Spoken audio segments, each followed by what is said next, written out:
Hello and welcome to the latest meeting, the July meeting of the Neighbourhood Plan Advisory Committee. And I sincerely hope that we have a second July meeting, but let's see. Do we have apologies? Yes. Yes, we've got apologies from Councillor Thomas and Councillor Mann. Okay, do we have any declarations of interest? No? Minutes of the last meeting, are people happy that they are a correct record? Yeah. All those? Okay, so do we have a seconder? I'll second them. Yeah. All those in favour, I think there's only then two of us. And public forum, there's nobody here. There is. Oh, sorry. Do you know what? We're so used to seeing you. We're so used to seeing you. We're not even counting you as a person. I'm so sorry. Well, you see, obviously, philosophically, we wish you to join the group. That's the thing. That's obviously what it means.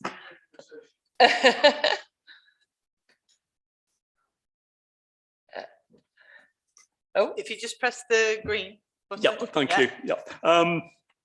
Good evening and thank you. And despite that little tweeting from we had earlier on, I'm not here actually to make comment as such, okay, but to ask a couple of questions. And sometimes it's a bit difficult. It doesn't work, of course, because you're asking a question at the beginning of a meeting only to find that it is answered during the course of that meeting. But for clarity and to make sure, because I do sometimes struggle with picking things up because there may be, the answers may be there, but they're within a report or an appendix or something like that. So yeah, I've got a couple of questions I'd just like to ask. Basically, I'm just wondering, it's my usual question and concern, and I'm wondering whether the plan is still on schedule for presenting to Council for approval on the 19th of July and then going to Reg 15 very soon after. And of course, I have concern and interest on whether what the health check review turned out, although I think that will be covered on item 6 later on in the meeting. So yeah, that's what I want to know. I've asked the question that way rather than trying to pick it up during the course of the meeting for clarity.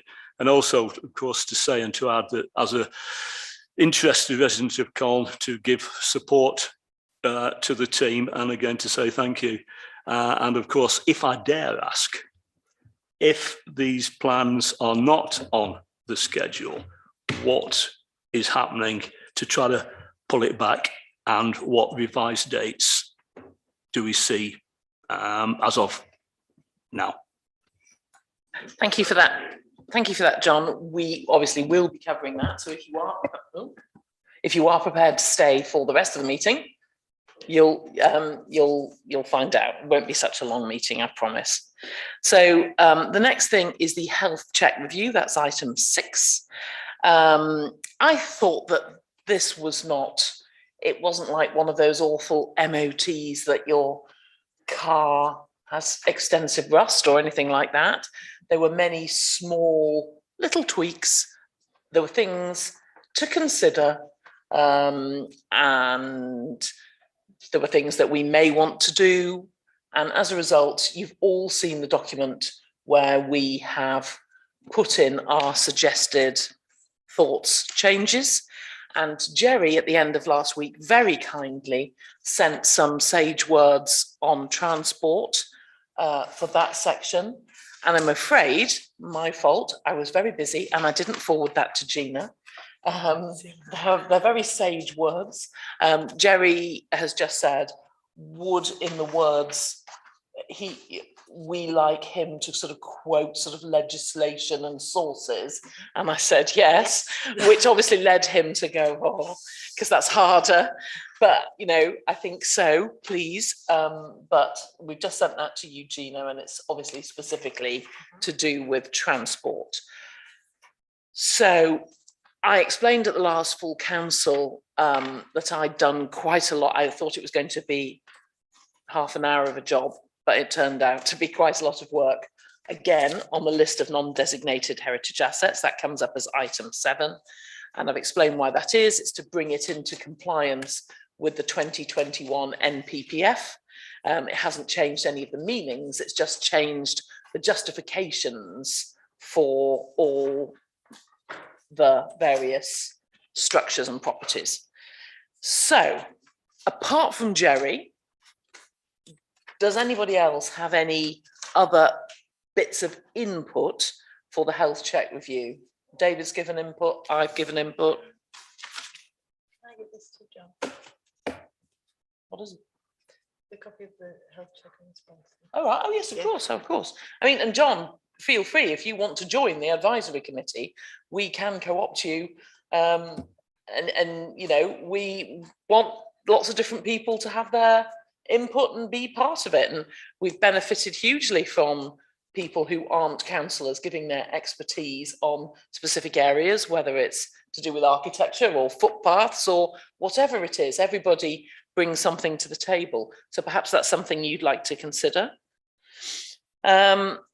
So do we, apart from the Jerry extra input on the transport, do we take a vote on our response to the health check review? Also subject to, I think Howard Thomas gave some comments Did he? today. Oh, Yes. Just small tweaks. Okay.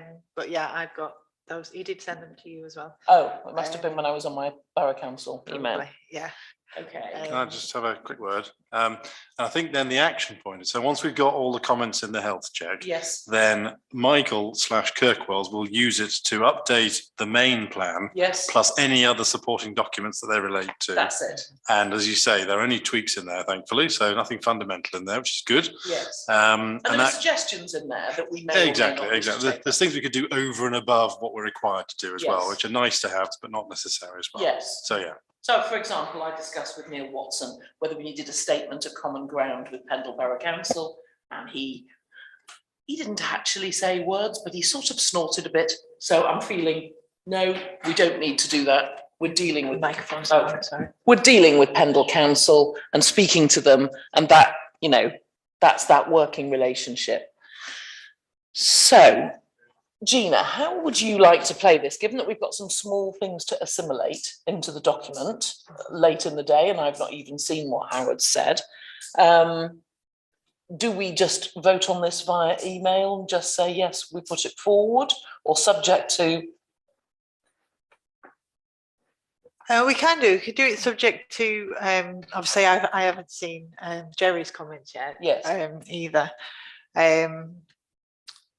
So I mean, I can send them all, circulate them round via email, so that everyone has a chance to see. And if anyone's got any further comments, if they want to reply, and we'll do it that way. Okay, Yes. yeah,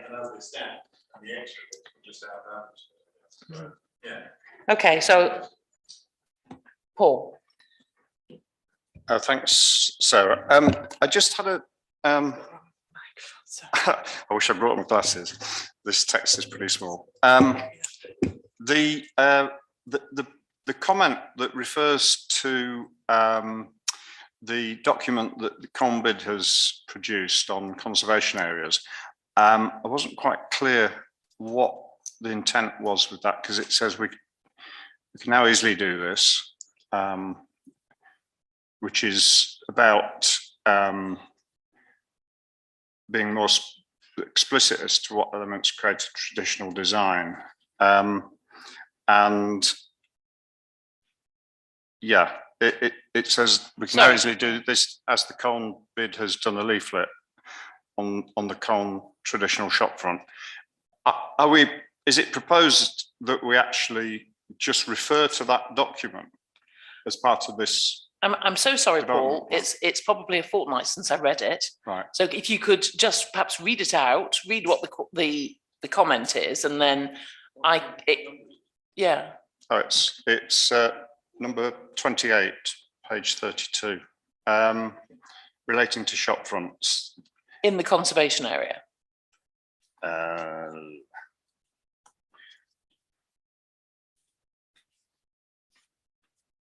Plan policies, town centre.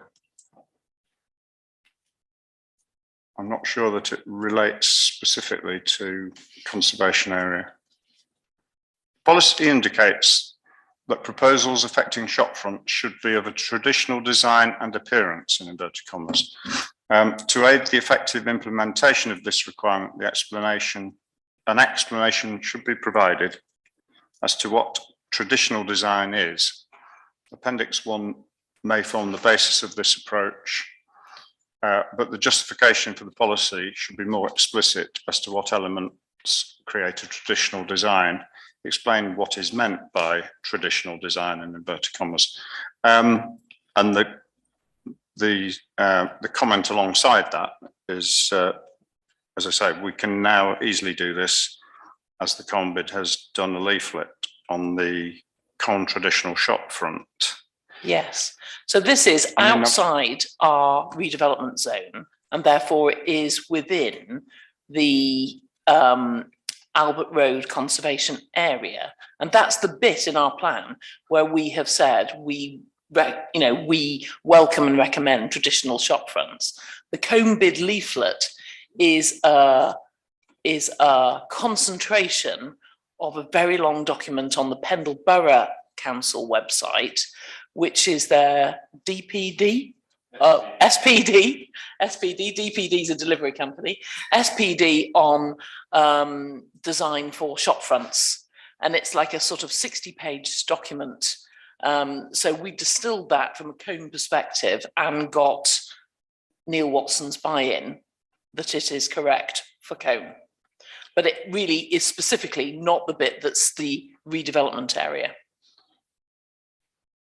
Yes, so you're saying that that Colne bid document has been ratified by Pendle? Yes.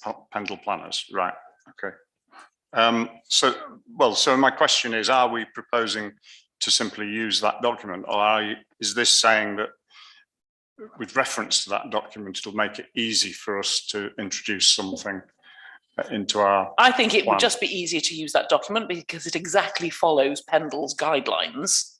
And it's got Colne illustrations of good shop fronts from Colne. So it is super specific. And I just think that document is the clearest way to show what's important about traditional Colne shop fronts in the conservation area. Well, yeah, my concern was it stands outside of both Pendle Council and this council in terms of its origin and provenance, if you will. Would you like us to take a vote on it, or? And I wasn't aware that, what you're saying, that it's been ratified by the planners. Has that formally been done, or is that just a conversation? It's a conversation because I feel that he probably didn't want to get too deeply into it. But it was a conversation, and we sent him, before it went to print, the draft and said, is there anything you would like to change? And he said no. Okay, well, So my concern was whether it had the correct status for us to use it as a reference document, that's all. For clarity, therefore, would you like us to take a vote on using that document? I'm sorry, I don't have one of them to hand, but there is a link, isn't there? Yes, I've read it. I've seen it, yes. Go on. Would you like us to take a vote on that? I think that would be wise, so Okay. that there's been a decision made to use it Okay. or not. Yeah. All right. Okay. It's not reinventing the wheel. It's based on the Pendle thing, but it's just been cut down and made Colne specific. Okay, so does somebody want to propose that? And seconded? Yeah. Yeah. All those in favour of using the Colne bid conservation area guide? Okay, so that forms part of our response officially. Yes, John. Can I just make a Yeah. comment out of, I presume there's more than this. I know, it's so annoying. I'm presuming that there's more than this document that Paul's just referred to, cross-referenced within the Colne neighbourhood plan itself. No, there isn't. And that's because it's a really new document. It's probably, what would you say, David, 2 months old? Yeah. So could I suggest that any document of this nature, of the traditional shop fronts, is referenced, that should have if it's going to be taken into the neighbourhood plan as an official document, then that should have either an issue number or a date when it was released, referenced within the neighbourhood plan, which is going to last for how many years? Because that brochure on behalf of BID could be updated and changed and not reflect what you wish the Colne neighbourhood plan to show. Good point, good point. So I think that's a sort of protocol thing for Gina to note, and I'm sure that you could deal with Anissa and find out when it was issued officially. Most reports we use have got a date on some. Yeah. Every report, for example, will have a date created. Yeah. This will be the Cone Bid Conservation Area Guide or whatever.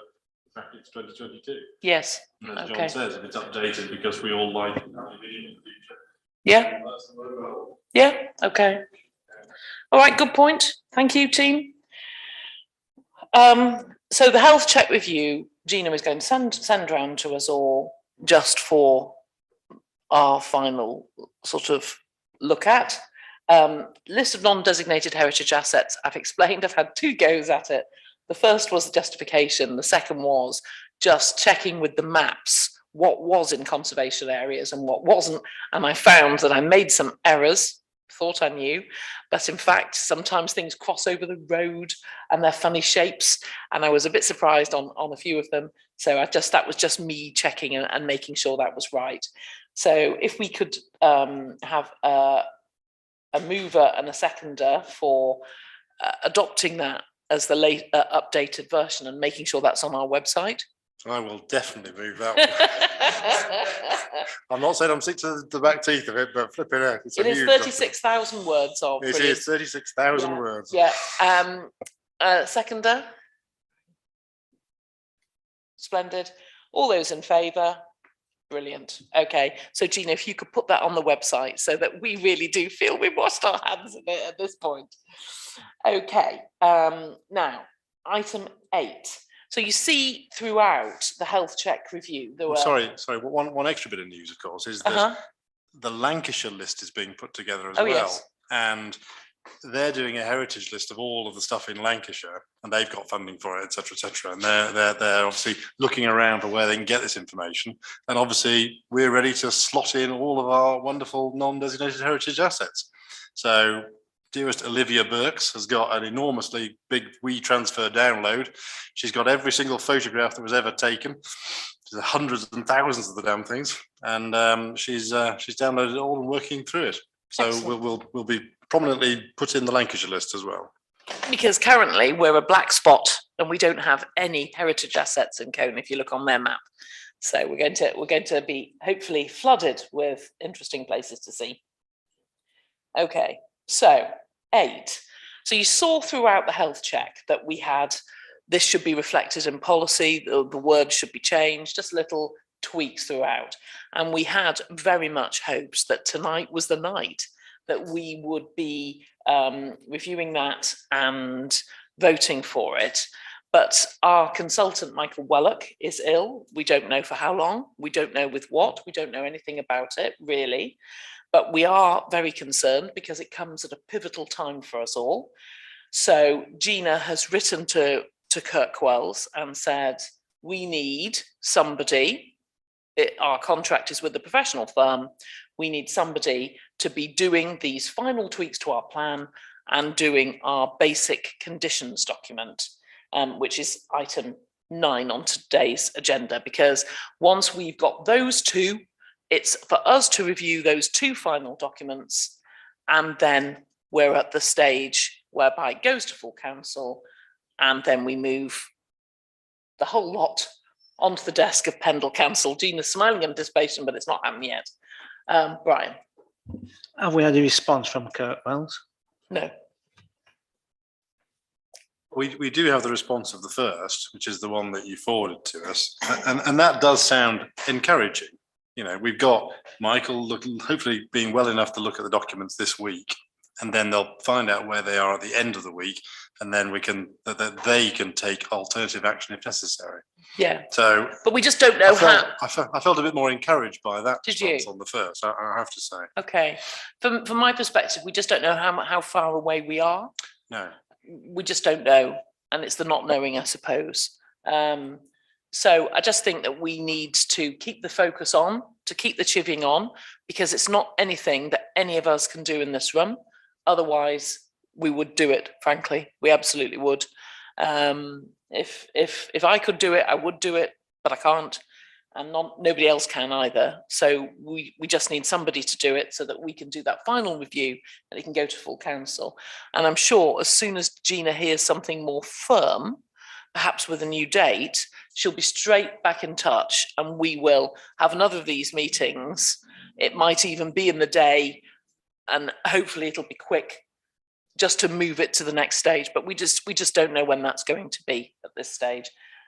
So really, in a sense, I've taken item 8 and item 9 together because it's the same for them both.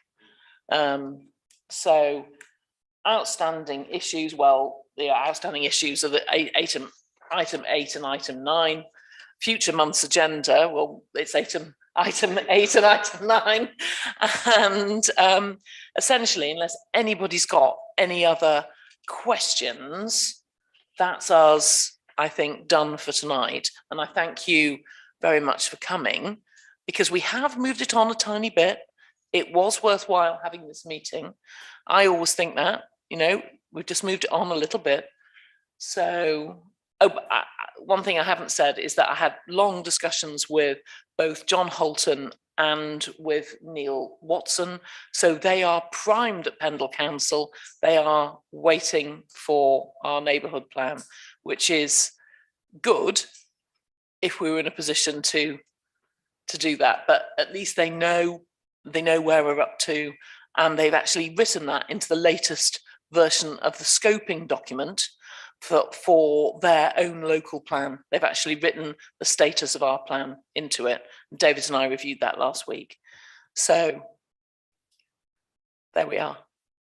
So if nobody's got any other questions.